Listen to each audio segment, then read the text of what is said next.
2016 کی انتخابی کامیابی کے فوراً بعد صدر ڈونلڈ ٹرمپ نے اعلان کیا تھا کہ نیٹو متروک ہو چکا ہے کیونکہ بقول ان کے یہ ادارہ دہشت گردی کے خاتمے میں فعال نہیں۔ اس بیان نے نیٹو کے اتحادیوں کو محتاط کر دیا جنہیں یوکرین پر روس کے حملے نے ہلا کر رکھ دیا تھا، لیکن پھر 2017 میں صدر ٹرمپ کے لہجے میں تبدیلی آئی۔ Now they do fight terrorism. اب وہ دہشت گردی کا مقابلہ کر رہے ہیں۔ میں نے کہا تھا کہ یہ متروک ہو چکا ہے لیکن اب ایسا نہیں ہے۔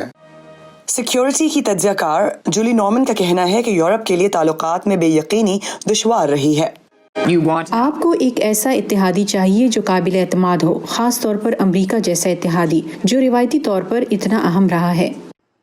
تو نیٹو کے اتحادی صدر ٹرمپ کے حریف جو بائیڈن کے بارے میں کیا سوچتے ہیں؟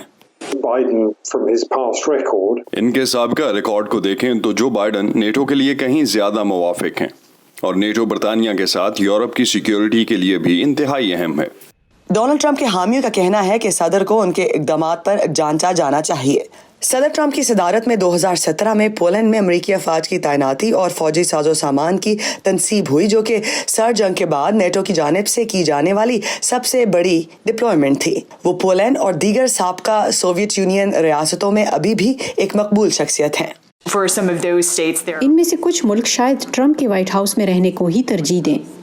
لیکن ایک اہم یورپی اتحادی جرمنی کے معاملے میں صدر ٹرمپ نے برلن پر الزام لگایا کہ وہ نیٹو کو رقوم کی ادائیگی میں اپنی ذمہ داری پوری نہیں کر سکا، اور وہ جرمنی میں تعینات 20,000 فوجیوں کو واپس بلانے کا ارادہ بھی رکھتے ہیں۔ سیاسی مبصر میتھیو پیرس کی دلیل ہے کہ اگرچہ صدر ٹرمپ کا لہجہ سخت ہے، مگر صدر وہ سچائی بتا رہے ہیں جو یورپ نہیں سننا چاہتا۔ وہ اپنے مخصوص انداز میں کچھ چیزوں کے بارے میں درست ہیں، یعنی کہ شاید تجارت کے معاملات پر چین کے خلاف جانے کی ضرورت تھی۔ وہ نیٹو کے اخراجات کے بارے میں درست کہتے ہیں۔ وہ ان متعدد یورپی ممالک کے بارے میں بھی ٹھیک کہتے ہیں جو اپنی ذمہ داری پوری نہیں کر رہے ہیں۔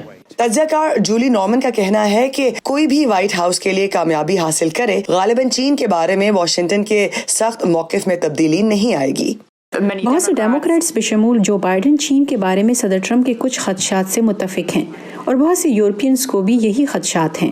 تجزیہ کار لیسلی ونجموری کا کہنا ہے کہ ٹرمپ انتظامیہ کے دوران سب سے بڑا ٹرانس اٹلانٹک اختلاف ماحولیاتی تبدیلیوں کے معاملے پر رہا ہے، اور یورپ میں بہت سے لوگ جو بائیڈن کو اپنے نقطۂ نظر سے زیادہ ہمدردی رکھنے والا امیدوار سمجھتے ہیں۔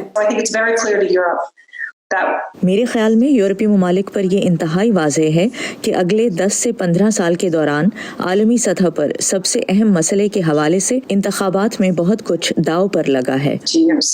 روس سے لے کر لیبیا اور مشرق وسطیٰ کے تنازعات اور ترکی کے ساتھ تناؤ تک، یورپ کو متعدد اسٹریٹجک چیلنجز کا سامنا ہے، اور اس بات سے قطع نظر کہ نومبر میں ہونے والے صدارتی انتخابات میں کون جیتا ہے، امریکہ ممکنہ طور پر ان معاملات میں ایک اہم کردار ادا کرے گا۔ ہنری رچویل کے ساتھ ایرم عباسی، وائس آف امریکہ۔